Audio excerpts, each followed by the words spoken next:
Bonjour à tous, je suis ravi de vous retrouver pour ce nouveau numéro de Une question pour un champion. Mais attention, pas n'importe quel champion. Une question pour un champion du monde de soi-même. Ceux qui me suivent savent que c'est une expression que j'aime bien utiliser parce que pour moi, l'entraînement, c'est ce qui doit vous permettre d'être champion du monde de vous-même. Je sais de quoi je parle, j'ai été 2 fois champion du monde avec l'équipe de France de 100 km. Alors oui, effectivement, c'est le Graal, c'est l'extase, mais je peux vous garantir qu'être champion du monde de vous-même, c'est ça la chose la plus importante. Alors, je m'appelle Bruno Hubi, pour ceux qui ne me connaissent pas, personne n'est parfait. Si vous voulez en savoir plus sur moi, puisque le but de cette vidéo, c'est pas que je vous balance mon CV, je vous invite à aller sur mon site internet ou à taper Bruno Hubi sur Google et vous aurez le pédigré de votre interlocuteur. Alors, la question du jour, elle est posée par Sophie, qui me demande, Bruno, est-ce que c'est possible de préparer un 100 km sans avoir fait de marathon avant? Alors, c'est une putain de bonne question, comme disait l'autre. Pour moi, dans cette question, il y a d'abord, il y a deux choses. Il y a une réflexion et une restriction. La réflexion, c'est celle qu'on se pose, celle que vous vous posez peut-être. Est-ce que je peux réaliser un 100 km? Est-ce que je peux me lancer? Parce qu'effectivement, ça fait peur. Quand on passe du 10 km au semi, on double la distance. Quand on passe du semi au marathon, on double la distance. Là, c'est encore autre chose. Si on passe du marathon au 100 km, c'est 2 fois et demi la distance. Donc forcément, ça fait peur, ça inquiète et ça n'encourage pas, ça n'engage pas à se lancer. Là, en l'occurrence, la première des choses à faire, ce que je réponds toujours aux gens qui me demandent « Est-ce que je peux me lancer sur 100 km ?» c'est de les inciter à se questionner. Interrogez votre cœur. Posez-vous et réfléchissez. Qu'est-ce qui vous motive ? C'est quoi qui vous donne envie de vous lancer sur 100 km? Est-ce que c'est pour impressionner vos amis, votre famille? Est-ce que c'est pour en mettre plein la vue à votre petit copain? Ou est-ce que c'est quelque chose que vous avez vraiment au fond de vous, qui vous titille, quelque chose qui vous donne des petits gazouillis, là, des petits chatouillis plutôt dans le ventre et qui font qu'à chaque fois que vous y pensez, vous avez envie d'y aller? Si c'est ça, vous avez déjà franchi le premier pas. Quand on me demande si on peut se lancer sur 100 km, c'est pas d'entraînement et c'est pas de préparation que je parle, c'est est-ce que vous en avez vraiment envie? Si vous en avez vraiment envie, alors oui, lancez-vous. Allez-y, foncez. Alors, la question, elle est un peu différente. C'est pas est-ce que je peux me lancer sur 100 km, c'est est-ce qu'il faut avoir fait un marathon avant? Donc, il y a une restriction à cette question. Et donc, je vais y répondre aussi. Évidemment, bien souvent, on entend toujours un peu le même discours. Si je veux me lancer sur un semi-marathon, il faut que j'ai fait un 10 km avant. Si je veux lancer sur le marathon, il faut avoir fait un semi avant. On a toujours cette idée en France que il faut y aller étape par étape. Voilà, on fait un 1500 mètres, après on fait un 5000 mètres. Quand on est bien sur 5000, on fait un 10 000. Et après, quand on est bien sur 10 000, on fait un semi-marathon. Voilà, et on arrive sur 100 km, on a 90 ans. Bon, j'exagère, mais en tout cas, moi, j'ai vraiment beaucoup souffert de ça. On me disait, non, ne te lance pas sur 100 km, tu vas te blesser, c'est une impasse, c'est pour les vieux, etc., etc. Alors, j'ai vu beaucoup de marathoniens de très bon niveau ou même de très haut niveau se planter sur 100 km. Et puis j'ai vu des tas d'autres coureurs qui venaient de nulle part et qui ont réussi leurs 100 km. Donc non, il n'est pas indispensable d'avoir fait un marathon avant de se lancer sur 100 km. C'est pas ça le plus important.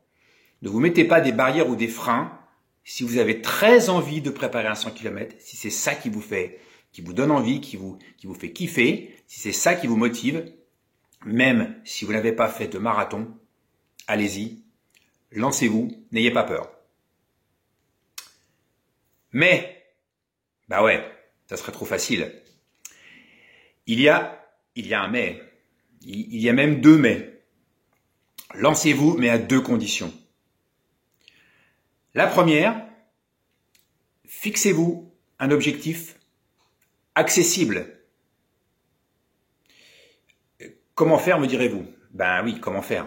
Alors moi, j'organise des stages de course à pied, justement dédiés aux 100 km, et j'explique aux gens qu'il faut s'évaluer, qu'il faut mesurer son potentiel afin de pouvoir fixer, déterminer un objectif qui soit réaliste, accessible.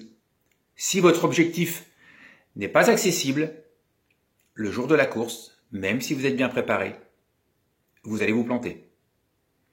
Quand on explose au 30e ou 25e kilomètre d'un marathon, il reste 7 ou 8 kilomètres, ça va, on serre les dents, on y arrive. Quand vous explosez au 50e ou au 60e kilomètre d'un 100 km, il en reste 40.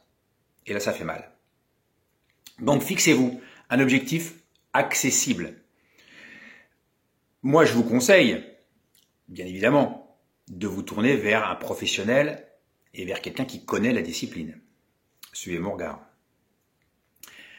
La deuxième chose, le deuxième point qui est hyper important, c'est de bien se préparer.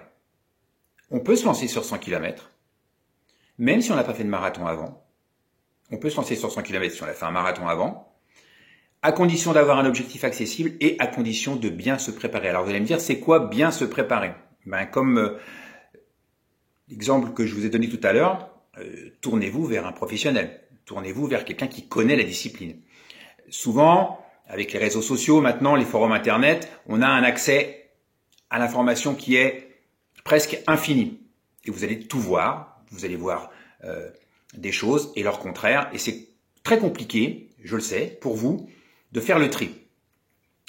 Souvent, le conseil qu'on voit, c'est « Oh, pour faire un 100 bornes, c'est pas compliqué. Tu fais des bornes. Tu fais des bornes pour un 100 bornes. » Non, je suis pas d'accord. Je ne suis pas d'accord. Il suffit pas de borner, comme c'est une expression usitée dans le milieu, il suffit pas de borner pour être un 100 bornard ou pour se préparer à un 100 bornard. Si je me permets une petite plaisanterie, je dirais même que à trop borner, on finit par devenir borné. Alors moi, ce que je vous conseille, c'est de faire des kilomètres efficaces. Un entraînement, c'est comme une flèche que vous tirez. Le but du jeu, c'est de mettre dans la cible et si possible au cœur de la cible. Votre entraînement, il doit vous rapporter. Votre entraînement, il doit vous permettre les adaptations physiologiques qui vont, le jour J, vous faire réussir votre objectif. Donc, se préparer sur un 100 km, c'est pas simplement accumuler les bornes. C'est pas borner parce que ça ne suffit pas. Il faut que votre entraînement il soit efficace. Donc en résumé, Sophie ou tous ceux qui veulent se lancer sur un 100 km, non, il n'est pas nécessaire d'avoir fait un marathon avant. C'est pas un prérequis indispensable. Pas du tout. Par contre, si vous en avez très envie, si au fond de vous ça vous titille, lancez-vous à condition 1. de vous fixer un objectif accessible,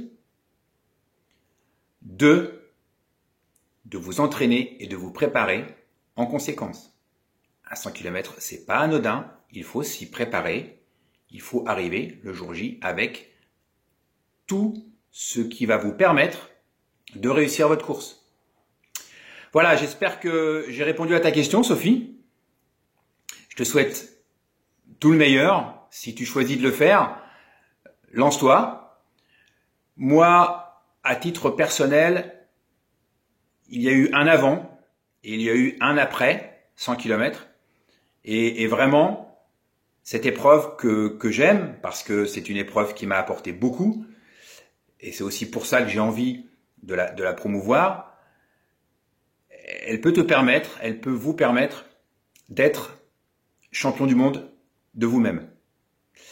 Voilà, je vous dis à très bientôt pour une prochaine vidéo, pour une prochaine réponse à une question pour un champion du monde de soi-même. À très bientôt!